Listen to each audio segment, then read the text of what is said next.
ਸਤਿ ਸ਼੍ਰੀ ਅਕਾਲ। ਤੁਸੀਂ ਦੇਖ ਰਹੇ ਹੋ ਪੰਜਾਬ ਮੇਲ USA TV। ਮੈਂ ਬਾਰੂਨ ਕੌਰ ਮਾਨ। ਖਬਰਾਂ ਦੇ ਬ੍ਰਿਟਿਸ਼ ਤੁਹਾਡਾ ਸਵਾਗਤ ਹੈ। ਪੇਸ਼ ਨੇ ਪਹਿਲਾਂ ਚੋਣਵੀਆਂ ਖਬਰਾਂ। ਸਵਿਟਜ਼ਰਲੈਂਡ ਪੁਲਿਸ ਨੂੰ ਡਿਲੀਵਰੀ ਵੈਨ ਵਿੱਚ ਮਿਲੇ 23 ਪ੍ਰਵਾਸੀ, ਕਈ ਭਾਰਤੀ ਵੀ ਸ਼ਾਮਲ। ਕੈਨੇਡਾ ਵੱਲੋਂ ਵੀਜ਼ੇ ਰੱਦ ਕਰਨ ਦੀ ਦਰ ਵਿੱਚ ਵਾਧਾ, ਕਾਲਜ ਅਤੇ ਯੂਨੀਵਰਸਿਟੀਜ਼ ਨੇ ਭਾਰਤੀਆਂ ਨੂੰ ਦਿੱਤਾ ਝਟਕਾ। ਤਨਖਾਹ ਵਾਅਦੇ ਨੂੰ ਲੈ ਕੇ ਬੁੱਧਵਾਰ ਤੋਂ 2 ਦਿਨਾਂ ਲਈ ਹੜਤਾਲ ਕਰਨਗੇ ਲੁਫਥਾਂਸਾ ਦੇ ਪਾਇਲਟ। ਲੁਫਥਾਂਸਾ ਵੱਲੋਂ ਪਾਇਲਟ ਦੀ ਦੂਜੀ ਹੜਤਾਲ ਟਾਲਣ ਲਈ ਯਤਨ ਜਾਰੀ। ਆਦਮਪੁਰ ਤੋਂ ਉਡਾਣ ਸੰਚਾਲਨ ਸ਼ੁਰੂ ਕਰ ਸਕਦੀ ਹੈ 에ਅਰ ਇੰਡੀਆ, ਇੱਕੋ ਸਮੇਂ ਉਡਾਣ ਭਰ ਸਕਣਗੇ ਕਈ ਯਾਤਰੀ। ਅਮਰੀਕਾ 'ਚ ਮੰਕੀਪੌਕਸ ਦੇ 20,000 ਤੋਂ ਵੱਧ ਕੇਸ ਦਰਜ। ਤੇ ਹੁਣ ਇਹਨਾਂ ਖਬਰਾਂ ਦਾ ਵਿਸਥਾਰ ਤੇ ਕੁਝ ਹੋਰ ਖਬਰਾਂ।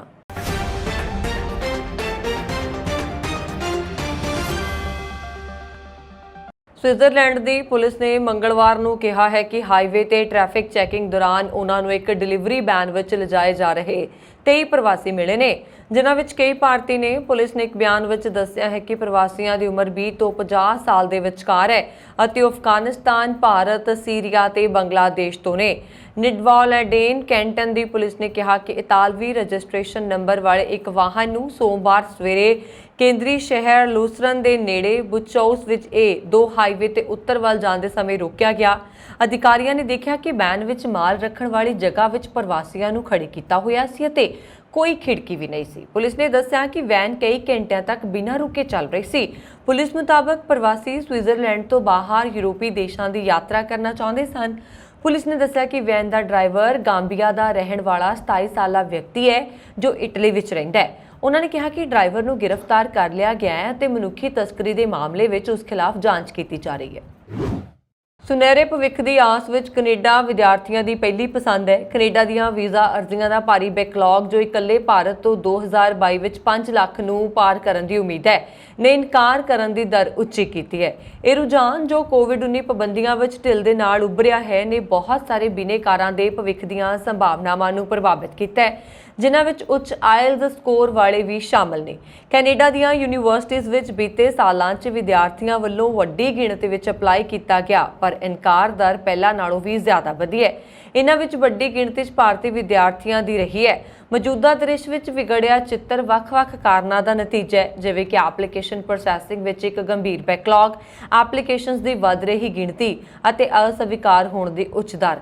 IRCC ਦੁਆਰਾ ਪ੍ਰਾਪਤ ਅਰਜ਼ੀਆਂ ਦੀ ਗਿਣਤੀ ਲਗਾਤਾਰ ਵਧ ਰਹੀ ਹੈ ਅਤੇ ਵਿਭਾਗ ਸਮੇਂ ਸਿਰ ਉਹਨਾਂ ਦੇ ਕਾਰਵਾਈ ਦੇ ਯੋਗ ਨਹੀਂ ਰਿਹਾ। ਮਾਹਿਰ ਦੱਸਦੇ ਨੇ ਕਿ ਭਾਰਤ ਤੋਂ ਅਰਜ਼ੀਆਂ ਦਾ ਬੈਕਲੌਗ 2021 ਵਿੱਚ 4 ਲੱਖ ਦੇ ਅੰਕੜੇ ਨੂੰ ਪਾਰ ਕਰ ਗਿਆ ਸੀ ਅਤੇ 2022 ਵਿੱਚ 5 ਲੱਖ ਦੇ ਅੰਕੜੇ ਨੂੰ ਛੂਹਣ ਦੀ ਉਮੀਦ ਹੈ। ਇਹਨਾਂ ਅਰਜ਼ੀਆਂ ਵਿੱਚ ਪੰਜਾਬ ਦਾ ਯੋਗਦਾਨ 60 ਤੋਂ 65% ਰਹਿੰਦਾ ਹੈ। ਆਪਣੇ ਸਾਲਾਨਾ ਟੀਚਿਆਂ ਦੁਆਰਾ ਸਿੱਧਿਤ IRCC ਕਈ ਅਰਜ਼ੀਆਂ ਨੂੰ ਰੱਦ ਕਰ ਰਿਹਾ ਅਤੇ ਵੱਧ ਰਹੇ ਬੈਕਲੌਗ ਨੂੰ ਜਾਰੀ ਰੱਖਣ ਵਿੱਚ ਅਸਮਰਥ ਹੈ। ਜਰਮਨ 에ਅਰਲਾਈਨ ਕੰਪਨੀ ਲੁਫਥਾਂਸਾ ਦੇ ਪਾਇਲਟਾਂ ਦੀ ਨੁਮਾਇੰਦਗੀ ਕਰਨ ਵਾਲੀ ਇੱਕ ਯੂਨੀਅਨ ਨੇ ਕਿਹਾ ਹੈ ਕਿ ਜੇਕਰ ਕੰਪਨੀ ਨੇ ਤਨਖਾਹ ਵਾਧੇ ਤੇ ਗੱਲਬਾਤ ਵਿੱਚ ਉਹਨਾਂ ਨੂੰ ਕੋਈ ਗੰਭੀਰ ਪ੍ਰਸਤਾਵ ਨਹੀਂ ਦਿੱਤਾ ਤਾਂ ਉਹ ਬੁੱਧਵਾਰ ਤੋਂ 2 ਦਿਨਾਂ ਦੀ ਹੜਤਾਲ ਸ਼ੁਰੂ ਕਰਨਗੇ। ਇੱਕ ਹਫ਼ਤੇ ਵਿੱਚ ਪਾਇਲਟਾਂ ਦੀ ਇਹ ਦੂਜੀ ਹੜਤਾਲ ਹੋਏਗੀ। ਸ਼ੁੱਕਰਵਾਰ ਨੂੰ ਕੀਤੀ ਗਈ ਹੜਤਾਲ ਕਾਰਨ ਸੈਂਕੜੇ ਉਡਾਣਾਂ ਰੱਦ ਕਰ ਦਿੱਤੀਆਂ ਗਈਆਂ ਸੀ। ਦਾ ਵੈਰੀਨੀਗੁੰਗ ਕਾਕਪਿਟ ਯੂਨੀਅਨ ਨੇ ਆਪਣੇ ਮੈਂਬਰਾਂ ਲਈ ਤਨਖਾਹ ਵਿੱਚ ਇਸ ਸਾਲ 5.5% ਅਤੇ 2023 ਵਿੱਚ 8% ਵਾਧੇ ਦੀ ਮੰਗ ਕੀਤੀ ਹੈ। ਪਾਇਲਟ ਨਵੇਂ ਪੇ ਐਂਡ ਲੀਵ ਨਿਯਮਾਂ ਦੀ ਮੰਗ ਕਰ ਰਹੇ ਨੇ। ਹਵਾਬਾਜ਼ੀ ਕੰਪਨੀ ਨੇ ਕਿਹਾ ਕਿ ਇਹਨਾਂ ਕਦਮਾਂ ਨਾਲ ਉਸਦੇ ਕਰਮਚਾਰੀਆਂ ਨੂੰ ਤਨਖਾਹ ਦੇਣ ਦੀ ਲਾਗਤ ਵਿੱਚ 40% ਦਾ ਵਾਧਾ ਹੋ ਜਾਏਗਾ ਅਤੇ 2 ਸਾਲਾਂ ਵਿੱਚ ਵਾਧੂ 90 ਕਰੋੜ ਯੂਰੋ ਖਰਚ ਕਰਨੇ ਪੈਣਗੇ। ਜਰਮਨੀ ਦੀ 에ਅਰਲਾਈਨ ਕੰਪਨੀ ਲੁਫਥਾਂਸਾ ਨੇ ਦੱਸਿਆ ਕਿ ਉਹਨਾਂ ਵੱਲੋਂ ਪਾਇਲਟਸ ਨੂੰ ਬਿਹਤਰ ਤਨਖਾਹ ਦੀ ਪੇਸ਼ਕਸ਼ ਕਰਨ ਦੀ ਯੋਜਨਾ ਬਣਾ ਲਈ ਗਈ ਹੈ। ਕੰਪਨੀ ਵੱਲੋਂ ਇਹ ਐਲਾਨ ਪਾਇਲਟਾਂ ਵੱਲੋਂ ਦਿੱਤੇ ਹੜਤਾਲ ਦੇ ਸੱਦੇ ਦੇ ਮੱਦੇਨਜ਼ਰ ਕੀਤਾ ਗਿਆ ਹੈ। ਉਹਨਾਂ ਨੇ ਇਸ ਹਫ਼ਤੇ 2 ਦਿਨ ਦੀ ਹੜਤਾਲ ਕਰਨ ਦਾ ਐਲਾਨ ਕੀਤਾ ਹੈ, ਜਿਸ ਨਾਲ ਕੌਮਾਂਤਰੀ ਪੱਧਰ ਤੇ ਵੱਡੀ ਗਿਣਤੀ ਯਾਤਰੀਆਂ ਨੂੰ ਮੁਸੀਬਤ ਦਾ ਸਾਹਮਣਾ ਕਰਨਾ ਪੈ ਸਕਦਾ ਹੈ। ਪਾਇਲਟਸ ਦੀ ਯੂਨੀਅਨ ਨੇ ਭਲਕੇ ਤੇ ਵੀਰਵਾਰ ਨੂੰ ਹੜਤਾਲ ਦਾ ਫੈਸਲਾ ਲਿਆ। ਉਹਨਾਂ ਨੇ ਨਾਲ ਹੀ ਕੰਪਨੀ ਨੂੰ ਸੱਦਾ ਦਿੱਤਾ ਹੈ ਕਿ ਤਨਖਾਹਾਂ 'ਚ ਵਾਧੇ ਦੀ ਉਹ ਗੰਭੀਰ ਪੇਸ਼ਕਸ਼ ਲੈ ਕੇ ਆਉਣ।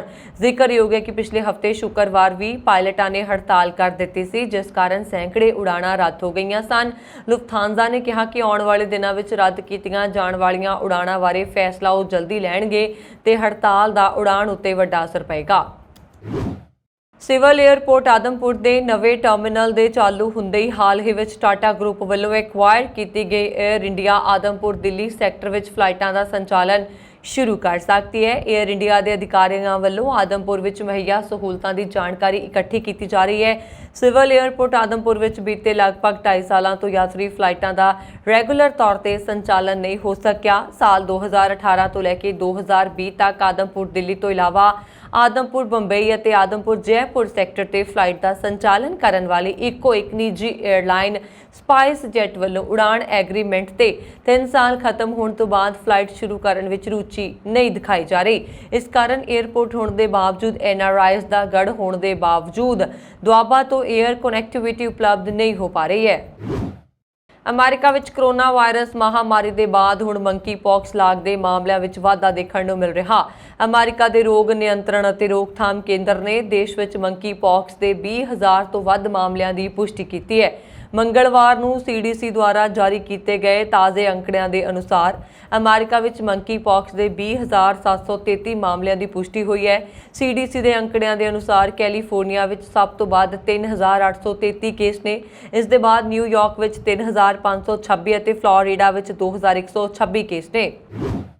ਅਮਰੀਕੀ ਵਿਦੇਸ਼ ਮੰਤਰਾਲਾ ਦੇ ਪ੍ਰਮੁੱਖ ਉਪ ਬੁਲਾਰੇ ਵਿਦਾਂਤ ਪਟੇਲ ਨੇ ਅਜਿਹੇ ਪਹਿਲੇ ਭਾਰਤੀ ਅਮਰੀਕੀ ਨੇ ਜਿਨ੍ਹਾਂ ਨੂੰ ਵਿਦੇਸ਼ ਮੰਤਰਾਲਾ ਦੀ ਰੋਜ਼ਾਨਾ ਪ੍ਰੈਸ ਬਰੀਫਿੰਗ ਨੂੰ ਸੰਬੋਧਨ ਕਰਨ ਦੀ ਜ਼ਿੰਮੇਵਾਰੀ ਦਿੱਤੀ ਗਈ ਹੈ। ਵਿਦੇਸ਼ ਮੰਤਰਾਲਾ ਦੇ ਬੁਲਾਰੇ ਨੈਡ ਪ੍ਰਾਈਸ ਛੁੱਟੀ ਤੇ ਨੇ। ਇਸ ਲਈ ਕੈਲੀਫੋਰਨੀਆ ਦੇ ਰਹਿਣ ਵਾਲੇ 33 ਸਾਲਾ ਪਟੇਲ ਨੇ ਮੰਗਲਵਾਰ ਨੂੰ ਦੇਸ਼ ਦੀ ਵਿਦੇਸ਼ ਨੀਤੀ ਨਾਲ ਜੁੜੇ ਮਾਮਲਿਆਂ ਤੇ ਮੀਡੀਆ ਨੂੰ ਸੰਬੋਧਨ ਕੀਤਾ। ਇਸ ਦੌਰਾਨ ਉਹਨਾਂ ਨੇ ਯੂਕਰੇਨ ਤੇ ਰੂਸ ਤੇ ਹਮਲੇ, JCPO ਸਮਝੌਤੇ ਤੇ ਲਿਜ਼ ਟਰਸ ਦੇ ਬ੍ਰਿਟੇਨ ਦੇ ਪ੍ਰਧਾਨ ਮੰਤਰੀ ਬਣਨ ਵਰਗੇ ਵਿਸ਼ਿਆਂ ਤੇ ਚਰਚਾ ਕੀਤੀ। ਉਹ ਬੁੱਧਵਾਰ ਨੂੰ ਮੀਡੀਆ ਨੂੰ ਸੰਬੋਧਨ ਕਰਨਗੇ। ਵਾਈਟ ਹਾਊਸ ਦੇ senior associate communication director Matt Hill ਨੇ ਟਵੀਟ ਕਰਕੇ ਪਟੇਲ ਨੂੰ ਵਧਾਈ ਦਿੱਤੀ। ਉਹਨਾਂ ਨੇ ਕਿਹਾ ਕਿ ਪਟੇਲ ਨੇ ਮੰਚ ਤੋਂ ਪ੍ਰਭਾਵਸ਼ਾਲੀ ਢੰਗ ਨਾਲ ਆਪਣੀ ਗੱਲ ਰੱਖੀ।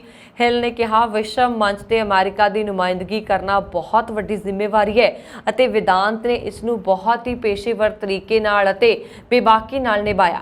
ਵਾਈਟ ਹਾਊਸ ਦੇ ਸਾਬਕਾ ਡਿਪਟੀ ਡਾਇਰੈਕਟਰ ਕਮਿਊਨੀਕੇਸ਼ਨ ਵਾਲੇ ਪੀਲੀ ਟੌਬਰ ਨੇ ਕਿਹਾ ਕਿ ਵਿਦਾਂਤ ਪਟੇਲ ਨੂੰ ਪੋਡੀਅਮ ਤੇ ਦੇਖ ਕੇ ਬਹੁਤ ਚੰਗਾ ਲੱਗਾ। ਉਹਨਾਂ ਨੇ ਟਵੀਟ ਕੀਤਾ, ਮੇਰੇ ਦੋਸਤ ਨੂੰ ਪਹਿਲੀ ਵਾਰ ਇਸ ਜ਼ਿੰਮੇਵਾਰੀ ਸੰਭਾਲਣ ਲਈ ਵਧਾਈ। ਸਚਕੈਚਵਨ ਸੂਬੇ 'ਚ ਵਾਪਰੀ ਛੁਰੇਬਾਰੀ ਦੀ ਘਟਨਾ ਤੋਂ ਬਾਅਦ ਜ਼ਖਮੀ ਵਿਅਕਤੀਆਂ ਦੀ ਗਿਣਤੀ 'ਚ ਵਾਧਾ ਹੋ ਰਿਹਾ।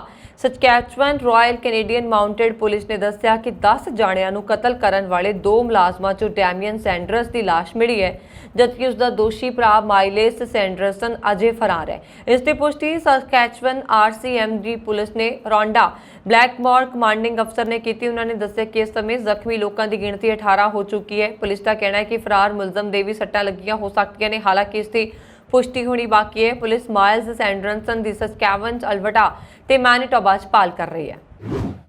ਅਮਰੀਕੀ ਪੱਤਰਕਾਰ ਜ਼ੈਫ ਜਰਮਨ, ਜਿਸ ਦੀ ਸ਼ਨੀਚਰਵਾਰ ਨੂੰ ਲਾਸ ਵੇਗਾਸ ਵਿੱਚ ਆਪਣੇ ਘਰ ਦੇ ਬਾਹਰ ਚਾਕੂ ਨਾਲ ਹਮਲਾ ਕਰਕੇ ਹੱਤਿਆ ਕਰ ਦਿੱਤੀ ਗਈ ਸੀ ਦੇ ਮਾਮਲੇ ਵਿੱਚ ਸ਼ੱਕੀ ਹਮਲਾਵਰ ਦੀ ਗ੍ਰਿਫਤਾਰੀ ਲਈ ਪੁਲਿਸ ਨੇ ਲੋਕਾਂ ਕੋਲੋਂ ਮਦਦ ਮੰਗੀ ਹੈ। ਲਾਸ ਵੇਗਾਸ ਮੈਟਰੋਪੋਲੀਟਨ ਪੁਲਿਸ ਵਿਭਾਗ ਨੇ ਸੰਭਾਵੀ ਸ਼ੱਕੀ ਦੀਆਂ CCTV ਕੈਮਰੇ ਦੀਆਂ ਕੈਦ ਹੋਈਆਂ 2 ਤਸਵੀਰਾਂ ਜਾਰੀ ਕੀਤੀਆਂ ਨੇ। ਪੁਲਿਸ ਨੇ ਖੇਤਰ ਵਿੱਚ ਰਹਿੰਦੇ ਲੋਕਾਂ ਨੂੰ ਕਿਹਾ ਕਿ ਉਹ ਆਪਣੇ ਨਿਗਰਾਨ ਕੈਮਰਿਆਂ ਦੀ ਜਾਂਚ ਕਰਨ ਤੇ ਪਤਾ ਲਗਾਉਣ ਕਿ ਇਹ ਸ਼ੱਕੀ ਹਮਲਾਵਰ ਉਹਨਾਂ ਦੇ ਕੈਮਰੇ ਦੀ ਗਿਰਫਤ ਵਿੱਚ ਆਇਆ। ਜੇਕਰ ਆਇਆ ਹੈ ਤਾਂ ਇਸ ਬਾਰੇ ਪੁਲਿਸ ਨੂੰ ਸੂਚਿਤ ਕਰਨ। ਟੋਕੀਓ 'ਚ ਇੱਕ ਅਮਰੀਕੀ ਡਿਪਲੋਮੈਟ ਨੇ ਚੀਨ ਦੀਆਂ ਵੱਧਦੀਆਂ ਹਮਲਾਵਰ ਸਮੁੰਦਰੀ ਗਤੀਵਿਧੀਆਂ ਦੀ ਆਲੋਚਨਾ ਕਰਦੇ ਹੋਏ ਮੰਗਲਵਾਰ ਨੂੰ ਉਹਨਾਂ ਨੂੰ ਸਰੋਤਾਂ ਨਾਲ ਭਰਪੂਰ ਹਿੰਦ ਪ੍ਰਸ਼ਾਂਤ ਜਲ ਮਾਰਗ ਦੀ ਸੁਰੱਖਿਆ ਲਈ ਖਤਰਾ ਦੱਸਿਆ। ਜ਼ਿਕਰਯੋਗ ਹੈ ਕਿ ਅਮਰੀਕਾ ਆਪਣੇ ਸਹਿਯੋਗੀ ਦੇਸ਼ਾਂ ਜਾਪਾਨ ਅਤੇ ਫਿਲੀਪੀਨ ਨਾਲ ਸਮੁੰਦਰੀ ਸੁਰੱਖਿਆ ਸਮਝੌਤਾ ਕਰਨਾ ਚਾਹੁੰਦਾ ਹੈ। ਅਜਿਹੇ 'ਚ ਉਸ ਦਾ ਇਹ ਬਿਆਨ ਮਹੱਤਵਪੂਰਨ ਹੈ। ਅਮਰੀਕਾ ਦੇ deputy chief of mission Raymond Greene ਨੇ ਕਿਹਾ ਕਿ ਅੰਤਰਰਾਸ਼ਟਰੀ ਕਾਨੂੰਨ ਦੀ ਤੁਲਨਾ ਤੇ ਬੀਜ਼ਿੰਗ ਦੀਆਂ ਹਮਲਾਵਰ ਗਤੀਵਿਧੀਆਂ ਦਾ ਟੀਚਾ ਖੇਤਰ 'ਚ ਉਸਦੇ ਕੰਟਰੋਲ ਨੂੰ ਵਧਾਉਣਾ ਹੈ। ਤਿੰਨਾਂ ਦੇਸ਼ਾਂ ਦੇ ਅਧਿਕਾਰੀਆਂ ਦਰਮਿਆਨ ਬੈਠਕ ਤੋਂ ਪਹਿਲਾਂ ਪੱਤਰਕਾਰਾਂ ਨੂੰ ਸੰਬੋਧਨ ਕਰਦਿਆਂ ਗ੍ਰੀਨੀ ਨੇ ਕਿਹਾ ਕਿ ਖਾਸ ਤੌਰ ਤੇ ਪੀਪਲਜ਼ ਰਿਪਬਲਿਕ ਆਫ ਚਾਈਨਾ ਦੀ ਹਮਲਾਵਰ ਸਮੁੰਦਰੀ ਗਤੀਵਿਧੀਆਂ ਸਾਡੇ ਜਲ ਮਾਰਗਾਂ ਦੀ ਸੁਰੱਖਿਆ ਲਈ ਖਤਰਾ ਬਣ ਰਹੀਆਂ ਨੇ। ਉਹਨਾਂ ਨੇ ਕਿਹਾ ਕਿ ਤਾਕਤ ਦੀ ਵਰਤੋਂ ਅਤੇ ਸਿੱਧੀਆਂ ਧਮਕੀਆਂ ਰਾਹੀਂ ਹਿੰਦ ਪ੍ਰਸ਼ਾਂਤ ਜਲ ਖੇਤਰ 'ਚ ਕੋਈ ਵੀ ਹਾਵੀ ਨਹੀਂ ਹੋ ਸਕਦਾ।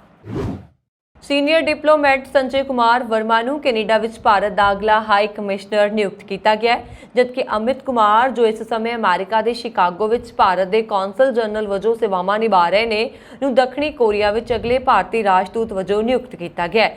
ਬਿਆਨ ਵਿੱਚ ਵਿਦੇਸ਼ ਮੰਤਰਾਲਾ ਨੇ ਕਿਹਾ ਕਿ ਸ੍ਰੀ ਵਰਮਾ ਭਾਰਤੀ ਵਿਦੇਸ਼ ਸੇਵਾ ਦੇ 1988 ਬੈਚ ਦੇ ਅਧਿਕਾਰੀ ਨੇ ਅਤੇ ਮੌਜੂਦਾ ਸਮੇਂ ਵਿੱਚ ਜਾਪਾਨ ਵਿੱਚ ਭਾਰਤ ਦੇ ਰਾਜਦੂਤ ਨੇ। ਉਹ ਜਲਦੀ ਨਵਾਂ ਅਹੁਦਾ ਸੰਭਾਲਣਗੇ।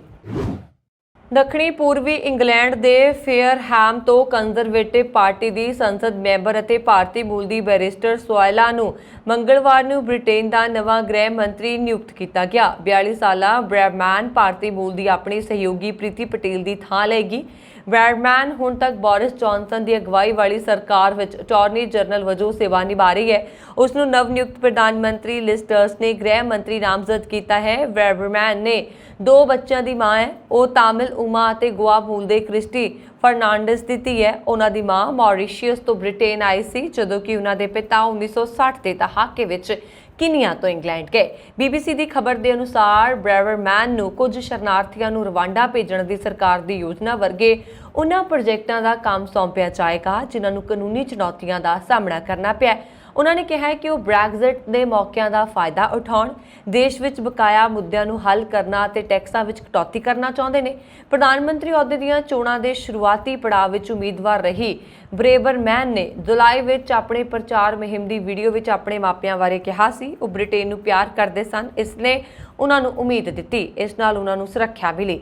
ਇਸ ਦੇ ਨਾਲ ਹੀ ਇਸ ਦੇਸ਼ ਨੇ ਉਹਨਾਂ ਨੂੰ ਇੱਕ ਮੌਕਾ ਦਿੱਤਾ ਹੈ। ਉਹ ਚੋਣਾਂ ਦੇ ਦੂਜੇ ਪੜਾਅ ਵਿੱਚ ਬਾਹਰ ਹੋ ਗਏ ਸਨ ਅਤੇ ਉਹਨਾਂ ਨੇ ਇਸ ਤੋਂ ਬਾਅਦ ਭਾਰਤੀ ਮੂਲ ਦੇ ਸਾਬਕਾ ਵਿੱਤ ਮੰਤਰੀ ਰਿਸ਼ੀ ਸੁਨਕ ਦੀ ਬਜਾਏ ਟਰਸ ਨੂੰ ਸਮਰਥਨ ਦਿੱਤਾ ਸੀ। ਪਾਕਿਸਤਾਨ ਸਥਿਤ ਗੁਰਦੁਆਰਾ ਕਰਤਾਰਪੁਰ ਸਾਹਿਬ ਦੇ ਦਰਸ਼ਨ ਕਰਕੇ ਪਰਤੇ ਇੱਕ ਨੌਜਵਾਨ ਅਤੇ ਉਸ ਦੀ ਦਾਦੀ ਕੋਲੋਂ BSF ਦੇ ਜਵਾਨਾਂ ਨੇ ਯਾਤਰੂ ਟਰਮੀਨਲ ਕਰਤਾਰਪੁਰ ਲਾਂਘੇ ਤੇ ਚੈਕਿੰਗ ਦੌਰਾਨ 3 ਲੱਖ ਰੁਪਏ ਦੀ ਪਾਕਿਸਤਾਨੀ ਕਰੰਸੀ ਜ਼ਬਤ ਕੀਤੀ ਹੈ। ਗੁਰਦੁਆਰਾ ਕਰਤਾਰਪੁਰ ਸਾਹਿਬ ਦੇ ਦਰਸ਼ਨ ਕਰਕੇ ਪਰਤੇ ਨੌਜਵਾਨ ਸ਼ਰਧਾਲੂ ਦੀ ਚੈਕਿੰਗ ਦੌਰਾਨ ਉਸ ਕੋਲੋਂ 1 ਲੱਖ ਰੁਪਏ ਦੀ ਪਾਕਿਸਤਾਨ ਦੀ ਕਰੰਸੀ ਮਿਲੀ ਹੈ। ਇਸ ਤੋਂ ਬਾਅਦ ਵੀਲ ਚੇਅਰ ਤੇ ਲਿਆਂਦੀ ਜਾ ਰਹੀ ਉਸ ਦੀ ਬਜ਼ੁਰਗ ਦਾਦੀ ਕੋਲੋਂ 2 ਲੱਖ ਰੁਪਏ ਹੋਰ ਪਾਕਿਸਤਾਨੀ ਕਰੰਸੀ ਮਿਲੀ ਹੈ। ਇਸ ਕਰੰਸੀ ਨੂੰ ਕਸਟਮ ਵਿਭਾਗ ਦੇ ਅਧਿਕਾਰੀਆਂ ਨੇ ਜ਼ਬਤ ਕਰ ਲਿਆ ਹੈ। ਡੇਰਾ ਬਾਬਾ ਨਾਨਕ ਦੇ DSP ਸਰਬਜੀਤ ਸਿੰਘ ਨੇ ਦੱਸਿਆ ਕਿ ਕੌਮਾਂਤਰੀ ਸਰਹੱਦ ਦੀ ਜ਼ੀਰੋ ਲਾਈਨ ਤੇ ਬਣੇ ਕਰਤਾਰਪੁਰ ਯਾਤਰੂ ਟਰਮੀਨਲ ਤੇ ਤਾਇਨਾਤ BSF ਦੀ 185 ਬਟਾਲੀਅਨ ਦੇ ਜਵਾਨਾਂ ਵੱਲੋਂ ਫਿਲਹਾਲ ਉਹਨਾਂ ਨੂੰ ਡੇਰਾ ਬਾਬਾ ਨਾਨਕ ਪੁਲਿਸ ਹਵਾਲੇ ਕਰ ਦਿੱਤਾ ਗਿਆ ਹੈ। ਬਿਰਧ ਦੀ ਪਛਾਣ ਬੀਬੀ ਦੇਵੀ ਬਾਸੀ ਜੰਡੀ ਦੀਨਾਨਗਰ ਵਜੋਂ ਹੋਈ ਹੈ। DSP ਨੇ ਦੱਸਿਆ ਕਿ ਫਿਲਹਾਲ ਦੋਵਾਂ ਖਿਲਾਫ ਕੋਈ ਕੇਸ ਦਰਜ ਨਹੀਂ ਕੀਤਾ ਗਿਆ। ਮਾਮਲੇ ਦੀ ਪੜਤਾਲ ਜਾਰੀ ਹੈ। ਉਹਨਾਂ ਨੇ ਕਿਹਾ ਕਿ ਬਿਰਧ ਨੇ ਦੱਸਿਆ ਕਿ ਉਸ ਦਾ ਭਰਾ ਪਾਕਿਸਤਾਨ ਵਿੱਚ ਰਹਿੰਦਾ ਹੈ ਤੇ ਇਹ ਪੈਸੇ ਉਸ ਵੱਲੋਂ ਦਿੱਤੇ ਗਏ ਨੇ। ਉਹਨਾਂ ਨੇ ਕਿਹਾ ਕਿ ਬਿਰਧ ਅਨੁਸਾਰ ਉਹ ਦੂਜੀ ਵਾਰ ਕਰਤਾਰਪੁਰ ਸਾਹਿਬ ਮੱਥਾ ਟੇਕਣ ਗਏ ਸਨ। रूस यूक्रेन युद्ध कारण यूक्रेन ਵਿੱਚ ਪੜ ਰਹੇ ਬਹੁਤ ਸਾਰੇ ਭਾਰਤੀ ਮੈਡੀਕਲ ਵਿਦਿਆਰਥੀਆਂ ਦੀ ਪੜ੍ਹਾਈ ਲਟਕ ਗਈ ਸੀ। ਵਿਦਿਆਰਥੀਆਂ ਨੂੰ ਆਪਣੀ ਪੜ੍ਹਾਈ ਅੱਧ ਵਿਚਾਲੇ ਛੱਡ ਕੇ ਵਾਪਸ ਪਰਤਣਾ ਪਿਆ। ਅਜਿਹੇ ਛੁੜ ਨੈਸ਼ਨਲ ਮੈਡੀਕਲ ਕਮਿਸ਼ਨ ਜਾਨੀ ਕਿ NMC ਨੇ NOC ਦਿੰਦੇ ਹੋਏ ਕਿਹਾ ਕਿ ਜੋ ਵਿਦਿਆਰਥੀ ਆਪਣੀ ਮੈਡੀਕਲ ਦੀ ਪੜ੍ਹਾਈ ਅੱਧ ਵਿਚਾਲੇ ਛੱਡ ਕੇ ਯੂਕਰੇਨ ਤੋਂ ਪਰਤੇ ਨੇ ਉਹ ਹੁਣ ਕਿਸੇ ਵੀ ਮੈਡੀਕਲ ਕਾਲਜ ਤੋਂ ਆਪਣੀ ਪੜ੍ਹਾਈ ਪੂਰੀ ਕਰ ਸਕਣਗੇ। ਜੰਗ ਪ੍ਰਭਾਵਿਤ ਯੂਕਰੇਨ ਤੋਂ ਪਰਤੇ ਭਾਰਤੀ ਮੈਡੀਕਲ ਵਿਦਿਆਰਥੀਆਂ ਨੂੰ ਹੁਣ ਦੂਜੇ ਦੇਸ਼ਾਂ ਦੀਆਂ ਯੂਨੀਵਰਸਿਟੀਆਂ ਵਿੱਚ ਦਾਖਲਾ ਲੈ ਕੇ ਆਪਣੀ ਪੜ੍ਹਾਈ ਪੂਰੀ ਕਰਨ ਦੀ ਆਗਿਆ ਦਿੱਤੀ ਜਾਏਗੀ। ਮੌਜੂਦਾ ਵਿਸ਼ੇਸ਼ ਹਾਲਾਤਾਂ ਦੇ ਮੱਦੇਨਜ਼ਰ ਨੈਸ਼ਨਲ ਮੈਡੀਕਲ ਕਮਿਸ਼ਨ ਨੇ ਅਜਿਹੇ ਵਿਦਿਆਰਥੀਆਂ ਨੂੰ ਆਪਣੀ ਸਿੱਖਿਆ ਪੂਰੀ ਕਰਨ ਦੀ ਆਗਿਆ ਦੇਣ ਲਈ ਯੂਕਰੇਨ ਦੇ ਅਕਾਦਮਿਕ ਗਤੀਸ਼ੀਲਤਾ ਪ੍ਰੋਗਰਾਮ ਨੂੰ ਮਾਨਤਾ ਦੇਣ ਲਈ ਸਹਿਮਤੀ ਦਿੱਤੀ ਹੈ, ਪਰ डिग्री यूक्रेन की मूल यूनीवर्सिटी द्वारा प्रदान की जाएगी। दस दिए कि नैशनल मैडिकल कमिशन एक्ट के अनुसार विदेशी मैडिकल कॉलेजों में पढ़न वाले विद्यार्थियों को केवल एक यूनीवर्सिटी तो डिग्री प्राप्त करनी जरूरी है। NMC ने यह फैसला विदेश मंत्रालय की सलाह से लिया है। कमिशन ने इसनूं अस्थाई तौर पर तब्दील करने का नाम दिता, यानी कि विद्यार्थियों को डिग्री यूक्रेन की उस यूनीवर्सिटी द्वारा जारी की जाएगी जिसके वो विद्यार्थी ने। NMC ने पहला एक नियम विच कहा सी कि कोर्स दौरान पूरे सिलेबस लिए सिखलाई इंटर्नशिप जां क्लर्कशिप उसे विदेशी मैडिकल संस्था तो पूरी की जाएगी, यानी सिखलाई जां इंटर्नशिप का कोई हिस्सा किसी होर कॉलेज या यूनीवर्सिटी तो नहीं किया जा सकता है। ਦੱਖਣੀ ਪੱਛਮੀ ਚੀਨ ਵਿੱਚ ਚੇਂਗਦੂ ਦੇ ਬਾਹਰੀ ਇਲਾਕੇ ਵਿੱਚ ਭੂਚਾਲ ਨਾਲ ਘੱਟ ਤੋਂ ਘੱਟ 65 ਲੋਕਾਂ ਦੀ ਮੌਤ ਤੋਂ ਬਾਅਦ ਅਧਿਕਾਰੀਆਂ ਨੇ ਸ਼ਹਿਰ ਦੀ ਲਗਭਗ 2.1 ਕਰੋੜ ਦੀ ਆਬਾਦੀ ਤੇ ਕੋਵਿਡ-19 ਸੰਬੰਧੀ ਸਖਤ ਲਾਕਡਾਊਨ ਲਗਾ ਕਰ ਰੱਖਿਆ। ਮੰਗਲਵਾਰ ਨੂੰ ਆਨਲਾਈਨ ਪ੍ਰਸਾਰਿਤ ਹੋ ਰਹੀ ਵੀਡੀਓ ਫੁਟੇਜ ਵਿੱਚ ਪੂਰੇ ਸਰੀਰ ਤੇ ਵਾਇਰਸ ਰੋਕੂ ਡਰੈਸ ਪਾ ਕੇ ਮੁਲਾਜ਼ਮਾਂ ਨੂੰ ਸੋਮਵਾਰ ਨੂੰ ਆਏ ਭੂਚਾਲ ਤੋਂ ਬਾਅਦ ਵੀ ਅਪਾਰਟਮੈਂਟ ਨਿਵਾਸੀਆਂ ਨੂੰ ਲੌਬੀ ਦੇ ਬੰਦ ਦਰਵਾਜ਼ਿਆਂ ਤੋਂ ਬਾਹਰ ਨਿਕਲਣ ਤੋਂ ਰੋਕਦਿਆਂ ਦੇਖਿਆ ਜਾ ਸਕਦਾ ਹੈ। ਭੂਚਾਲ ਨਾਲ ਚੇਂਗਦੂ ਅਤੇ ਪੱਛਮੀ ਚੀਨ ਦੇ ਹੋਰਨਾਂ ਹਿੱਸਿਆਂ ਵਿੱਚ ਇਮਾਰਤਾਂ ਹਿੱਲ ਗਈਆਂ। ਹਾਲਾਂਕਿ ਇਮਾਰਤਾਂ ਨੂੰ ਕਿਸੇ ਤਰ੍ਹਾਂ ਦੇ ਨੁਕਸਾਨ ਦੀ ਖਬਰ ਨਹੀਂ ਹੈ। ਚੀਨ ਦੇ ਦੱਖਣੀ ਪੱਛਮੀ ਸਿਚੁਆਨ ਸੂਬੇ ਦੀ ਲੂਡਿੰਗ ਕਾਉਂਟੀ ਵਿੱਚ ਸੋਮਵਾਰ ਨੂੰ ਇਹ ਭੂਚਾਲ ਆਇਆ। ਦੱਸ ਦਈਏ ਕਿ ਸੰਕਰਮਣ ਦੇ ਮੁਕਾਬਲਤਨ ਘੱਟ ਮਾਮਲਿਆਂ ਦੇ ਬਾਵਜੂਦ ਅਧਿਕਾਰੀ ਜ਼ੀਰੋ ਕੋਵਿਡ ਦੀ ਨੀਤੀ ਦਾ ਪਾਲਣ ਕਰ ਰਹੇ ਨੇ, ਜਿਸ ਵਿੱਚ ਲਾਕਡਾਊਨ, ਇਕਾਂਤਵਾਸ ਅਤੇ ਕਿਸੇ ਸੰਕਰਮਿਤ ਵਿਅਕਤੀ ਦੇ ਨੇੜੇ ਸੰਪਰਕ ਵਿੱਚ ਆਉਣ ਤੇ ਛੱਕੀਆਂ ਨੂੰ ਘਰਾਂ ਵਿੱਚ ਰੱਖਣ ਦੀ ਗੱਲ ਕਹੀ ਜਾ ਰਹੀ ਹੈ। ਇਸੇ ਕਾਰਨ ਭੁਚਾਲ ਆਉਣ ਤੇ ਵੀ ਲੋਕਾਂ ਨੂੰ ਘਰੋਂ ਬਾਹਰ ਨਿਕਲਣ ਦੀ ਆਗਿਆ ਨਹੀਂ ਦਿੱਤੀ ਗਈ। ਬ੍ਰਿਟਿਸ਼ ਸ਼ਾਹੀ ਪਰਿਵਾਰ ਵਜੋਂ ਜ਼ਿੰਮੇਵਾਰੀਆਂ ਤੋਂ ਅਸਤੀਫਾ ਦੇਣ ਦੇ ਲਗਭਗ 2 ਸਾਲ ਬਾਅਦ ਡਚੇਸ ਆਫ ਸੈਸੈਕਸ ਮੇਗਨ ਨੇ ਬ੍ਰਿਟੇਨ ਵਿੱਚ ਆਪਣਾ ਪਹਿਲਾ ਭਾਸ਼ਣ ਦਿੱਤਾ। ਉਹਨਾਂ ਨੇ ਸੋਮਵਾਰ ਨੂੰ ਵਨ ਯੰਗ ਵਰਲਡ ਸਮਿਟ ਨੂੰ ਸੰਬੋਧਨ ਕੀਤਾ। ਇਸ ਦੌਰਾਨ ਉਹਨਾਂ ਨੇ ਸਾਲ 2014 ਦੌਰਾਨ ਇਸ ਕਾਨਫਰੰਸ ਵਿੱਚ ਸ਼ਿਰਕਤ ਕਰਦਿਆਂ ਆਪਣੇ ਮਨ ਵਿੱਚ ਆਏ ਖਦਸ਼ਿਆਂ ਬਾਰੇ ਗੱਲ ਕੀਤੀ। ਡਚੇਸ ਆਫ ਸੈਸੈਕਸ, ਜਿਸ ਨੂੰ ਪਹਿਲਾਂ ਮੇਗਨ ਮਾਰਕਲ ਵਜੋਂ ਜਾਣਿਆ ਜਾਂਦਾ ਸੀ ਅਤੇ ਪ੍ਰਿੰਸ ਹੈਰੀ ਨਾਲ ਵਿਆਹ ਤੋਂ ਬਾਅਦ ਟੈਲੀਵਿਜ਼ਨ ਨਾਟਕ ਸੂਟਸ ਵਿੱਚ ਆਪਣੀਆਂ ਅਭਿਨੇ ਭੂਮਿਕਾਵਾਂ ਲਈ ਜਾਣੀ ਜਾਂਦੀ ਸੀ। ਗੌਰਤਲਬ ਹੈ ਕਿ ਸਾਲ 2020 ਵਿੱਚ ਮੇਗਨ ਅਤੇ ਹੈਰੀ ਨੇ ਸ਼ਾਹੀ ਪਰਿਵਾਰ ਦੇ ਸੀਨੀਅਰ ਮੈਂਬਰ ਵਜੋਂ ਆਪਣੀਆਂ ਜ਼ਿੰਮੇਵਾਰੀਆਂ ਨੂੰ ਤਿਆਗ ਦਿੱਤਾ ਸੀ ਅਤੇ ਅਮਰੀਕਾ ਚਲੇ ਗਏ। ਇਸ ਤੋਂ ਬਾਅਦ ਉਹ ਪਹਿਲੀ ਵਾਰ ਇਸ ਸਾਲ ਜੂਨ ਵਿੱਚ ਬ੍ਰਿਟੇਨ ਦੀ ਮਹਾਰਾਣੀ ਐਲਿਜ਼ਾਬੈਥ II ਦੀ ਤਾਜਪੋਸ਼ੀ ਦੇ ਪਲੈਟੀਨਮ ਜੁਬਲੀ ਸਮਾਰੋਹ ਵਿੱਚ ਸ਼ਾਮਲ ਹੋਣ ਲਈ ਆਏ ਸਨ। ਪੰਜਾਬੀ ਸੰਗੀਤ ਦੇ ਬਾਬਾ ਬੋੜ ਕਹੇ ਜਾਂਦੇ ਗਾਇਕ ਗੁਰਦਾਸ ਮਾਨ ਹੋਣਾ ਦਾ ਨਵਾਂ ਗੀਤ ਗੱਲ ਸੁਣੋ ਪੰਜਾਬੀ ਦੋਸਤੋ ਰਿਲੀਜ਼ ਹੋ ਗਿਆ। ਇਸ ਗੀਤ 'ਚ ਮਾਨ ਦਾ ਪੁਰਾਣਾ ਦਰਦ ਸਾਫ਼ ਝਲਕ ਰਿਹਾ। ਗੀਤ ਦੀ ਸ਼ੁਰੂਆਤ ਗੁਰਦਾਸ ਮਾਨ ਦੇ ਵਿਰੋਧ ਵਿੱਚ ਲਗਾਏ ਗਏ ਨਾਅਰਿਆਂ ਤੋਂ ਹੁੰਦੀ ਹੈ। ਇਸ ਦੇ ਨਾਲ ਮਾਨ ਇਸ ਗੀਤ ਰਾਹੀਂ ਆਪਣੇ 2019 ਦੇ ਹਿੰਦੀ ਮਾਂ ਬੋਲੀ ਵਾਲੇ ਬਿਆਨ ਨੂੰ ਸਹੀ ਕਰਾਰ ਦਿੰਦੇ ਨਜ਼ਰ ਆ ਰਹੇ ਨੇ। ਪਹਿਲੇ 2 ਮਿੰਟ ਮਾਨ ਨੇ ਆਪਣੇ ਹਿੰਦੀ ਪੰਜਾਬੀ ਦੇ ਬਿਆਨ ਨੂੰ ਸਹੀ ਸਿੱਧ ਕਰਨ ਤੇ ਲਗਾਏ ਨੇ। 2 ਮਿੰਟ ਦੇ ਇੰਟਰੋ ਤੋਂ ਬਾਅਦ ਗੀਤ ਸ਼ੁਰੂ ਹੁੰਦਾ ਹੈ। ਗੀਤ ਵਿੱਚ ਮਾਨ ਪੰਜਾਬੀਆਂ ਨੂੰ ਪੰਜਾਬੀ ਬੋਲੀ ਦੇ ਠੇਕੇਦਾਰ ਕਹਿੰਦੇ ਨਜ਼ਰ ਆ ਰਹੇ ਨੇ। ਗੁਰਦਾਸ ਮਾਨ ਨੇ ਇਸ ਗੀਤ ਵਿੱਚ ਪੰਜਾਬੀਆਂ ਤੇ ਤਿੱਖੇ ਤੰਜ ਵੀ ਕੱਸੇ ਨੇ। ਅੱਜ ਦੀ ਹਕੀਕਤ ਨੂੰ ਬਿਆਨ ਕੀਤਾ ਹੈ। ਕਿਵੇਂ ਲੋਕ ਆਪਣੇ ਬੱਚਿਆਂ ਨੂੰ ਪੰਜਾਬੀ ਮੀਡੀਅਮ ਦੇ ਵਿੱਚ ਪੜ੍ਹਾਉਣਾ ਨਹੀਂ ਚਾਹੁੰਦੇ। ਇਸ ਗੀਤ ਨੂੰ ਰਿਲੀਜ਼ ਕਰਨ ਦੇ ਨਾਲ YouTube ਤੇ ਡਿਸਕ੍ਰਿਪਸ਼ਨ 'ਚ ਡਿਸਕਲੇਮਰ ਵੀ ਦਿੱਤਾ ਗਿਆ ਹੈ। ਇਸ ਵਿੱਚ ਮਾਨ ਵੱਲੋਂ ਲਿਖਿਆ ਗਿਆ ਹੈ ਕਿ ਇਸ ਰਚਨਾ ਵਿੱਚ ਵਿਖਾਏ ਗਏ ਗੀਤ ਦੇ ਬੋਲ ਕਹਾਣੀ ਕਾਲਪਨਿਕ ਨੇ। ਜਿਹੜੇ ਵੀ ਨਾਮ, ਕਿਰਦਾਰ ਤੇ ਘਟਨਾ ਪ੍ਰਸਤੁਤ ਕੀਤੀ ਗਈ ਹੈ ਉਹ ਕਾਲਪਨਿਕ ਨੇ। ਵਾਸਤਵਿਕਤਾ ਦਾ ਇਸ ਦਾ ਕਿਸੇ ਇਨਸਾਨ, ਜਗ੍ਹਾ, ਸੰਸਥਾਨ ਤੇ ਸਮਾਨ ਨਾਲ ਕੋਈ ਸੰਬੰਧ ਨਹੀਂ ਹੈਗਾ। ਗੁਰਦਾਸ ਮਾਨ ਨੇ ਕੁਝ ਦਿਨ ਪਹਿਲਾਂ ਗੀਤ ਦਾ ਟੀਜ਼ਰ ਰਿਲੀਜ਼ ਕੀਤਾ ਸੀ। ਇਸ ਦੇ ਨਾਲ ਪੋਸਟਰ ਸ਼ੇਅਰ ਕੀਤਾ ਸੀ। ਗੀਤ ਦੇ ਪੋਸਟਰ ਤੇ ਉਹ ਮਿਹਣੇ ਦੇਖੇ ਜਾ ਸਕਦੇ ਨੇ ਜੋ ਗੁਰਦਾਸ ਮਾਨ ਨੂੰ ਉਦੋਂ ਸੁਣਨੇ ਪਏ ਸੀ ਜਦੋਂ ਹਿੰਦੀ ਮਾਂ ਬੋਲੀ ਨੂੰ ਆਖ ਬੈਠੇ ਸੀ ਔਰ ਇਸ ਤੋਂ ਬਾਅਦ ਪੰਜਾਬੀਆਂ ਨੇ ਮਾਨ ਨੂੰ ਜੰਮ ਕੇ ਟ੍ਰੋਲ ਕੀਤਾ ਸੀ। ਇਸ ਗੀਤ ਵਿੱਚ ਇੱਕ ਲਾਈਨ ਵੀ ਤਾਂ ਮਾਨ ਇਹ ਵੀ ਕਹਿ ਰਹੇ ਨੇ ਕਿ ਬੇਕਦਰੀ ਲੋਕਾਂ ਵਿੱਚ ਕਦਰ ਗਵਾ ਲਏਗਾ। ਭਾਰਤ ਪਾਕਿਸਤਾਨ ਦੀ ਵੰਡ ਕਾਰਨ ਇੱਕ ਸਰਹੱਦ ਨੇ ਨਾ ਕੇਵਲ ਦੋਵੇਂ ਦੇਸ਼ਾਂ ਨੂੰ ਵੱਖ ਕੀਤਾ ਸਗੋਂ ਕਈ ਲੋਕਾਂ ਨੂੰ ਉਹਨਾਂ ਦੇ ਪਰਿਵਾਰਾਂ ਤੋਂ ਵੀ ਦੂਰ ਕਰ ਦਿੱਤਾ। ਪਰ ਹੁਣ ਆਪਣੇ ਪਰਿਵਾਰ ਤੋਂ ਦੂਰ ਹੋ ਚੁੱਕੇ ਲੋਕ ਕਰਤਾਰਪੁਰ ਲਾਂਘੇ ਤੇ ਮਿਲ ਰਹੇ ਨੇ। ਕਈ ਵਾਰ ਦੋਹਾਂ ਦੇਸ਼ਾਂ 'ਚ ਰਹਿਣ ਵਾਲੇ ਇੱਕੋ ਪਰਿਵਾਰ ਦੇ ਲੋਕਾਂ ਦੇ ਮਿਲਣ ਦੀਆਂ ਖਬਰਾਂ ਸਾਹਮਣੇ ਆਈਆਂ ਨੇ। ਹੁਣ ਜਿਹੀ ਹੀ ਇੱਕ ਖਬਰ ਕਰਤਾਰਪੁਰ ਸਾਹਿਬ ਤੋਂ ਆਈ ਹੈ ਜਿੱਥੇ 75 ਸਾਲਾਂ ਦੇ ਵਿਛੜੇ ਤੋਂ ਬਾਅਦ ਪਹਿਲੀ ਵਾਰ ਭੈਣ ਭਰਾ ਮਿਲੇ। ਪਾਕਿਸਤਾਨੀ ਪੱਤਰਕਾਰ ਗੁਲਾਮ ਅਬਾਸ ਸ਼ਾਹ ਨੇ ਇਸ ਨਾਲ ਜੁੜਿਆ ਇੱਕ ਵੀਡੀਓ ਸ਼ੇਅਰ ਕੀਤਾ। ਇਸ ਵਿੱਚ ਭਾਰਤ ਦੇ ਪੰਜਾਬ ਦੇ ਵਸਨੀਕ ਅਮਰਜੀਤ ਸਿੰਘ ਨੇ ਕਰਤਾਰਪੁਰ ਸਾਹਿਬ ਗੁਰਦੁਆਰਾ ਵਿੱਚ ਆਪਣੀ ਭੈਣ ਕੁਲਸੂਮ ਨਾਲ ਮੁਲਾਕਾਤ ਕੀਤੀ। ਦੋਵੇਂ ਭਾਰਤ ਪਾਕਿਸਤਾਨ ਦੀ ਵੰਡ ਤੋਂ 75 ਸਾਲਾਂ ਬਾਅਦ ਇੱਕ ਦੂਜੇ ਨੂੰ ਮਿਲੇ। ਜਦੋਂ ਦੋਵੇਂ ਭੈਣ ਭਰਾ ਇੱਕ ਦੂਜੇ ਨੂੰ ਦੇਖਿਆ ਤਾਂ ਉਹ ਆਪਣੇ ਹੰਝੂ ਨਾ ਰੋਕ ਸਕੇ। ਦੋਵੇਂ ਬਚਪਨ ਵਿੱਚ ਕਦੇ ਨਹੀਂ ਮਿਲੇ ਸਨ। ਉਹਨਾਂ ਨੂੰ ਇੱਕ ਦੂਜੇ ਨੂੰ ਉਦੋਂ ਦੇਖਿਆ ਜਦੋਂ ਉਹ ਬੁੱਢੇ ਹੋ ਚੁੱਕੇ ਨੇ। ਕੁਲਸੂਮ ਅਖਤਰ ਦਾ ਕਹਿਣਾ ਹੈ ਕਿ ਉਸਦਾ ਪਰਿਵਾਰ 1947 ਵਿੱਚ ਜਲੰਧਰ ਤੋਂ ਪਾਕਿਸਤਾਨ ਆ ਗਿਆ, ਪਰ ਉਸਦਾ ਇੱਕ ਭਰਾ ਤੇ ਭੈਣ ਪੰਜਾਬ ਵਿੱਚ ਰਹਿ ਗਏ। ਉਸਦਾ ਜਨਮ ਵੰਡ ਤੋਂ ਬਾਅਦ ਪਾਕਿਸਤਾਨ ਵਿੱਚ ਹੋਇਆ ਸੀ। ਭਾਰਤ ਵਿੱਚ ਰਹਿੰਦੇ ਆਪਣੇ ਭੈਣ ਭਰਾਵਾਂ ਬਾਰੇ ਗੱਲ ਕਰਦਿਆਂ ਉਸਦੀ ਮਾਂ ਹਮੇਸ਼ਾ ਰੋਣ ਲੱਗ ਪੈਂਦੀ ਸੀ। ਕੁਲਸੂਮ ਦਾ ਕਹਿਣਾ ਹੈ ਕਿ ਉਸਨੇ ਆਪਣੇ ਭਰਾ ਨੂੰ ਮਿਲਣ ਦੀ ਉਮੀਦ ਛੱਡ ਦਿੱਤੀ ਸੀ, ਪਰ ਕੁਝ ਸਾਲ ਪਹਿਲਾਂ ਉਸਦੇ ਪਿਤਾ ਨੇ ਪਾਕਿਸਤਾਨ ਆਏ ਇੱਕ ਦੋਸਤ ਨਾਲ ਗੱਲਬਾਤ ਦੌਰਾਨ ਆਪਣੇ ਬੱਚਿਆਂ ਦਾ ਜ਼ਿਕਰ ਕੀਤਾ, ਜਿਸ ਤੋਂ ਬਾਅਦ ਉਹਨਾਂ ਦਾ ਪਤਾ ਲਗਾਇਆ ਜਾ ਸਕਿਆ।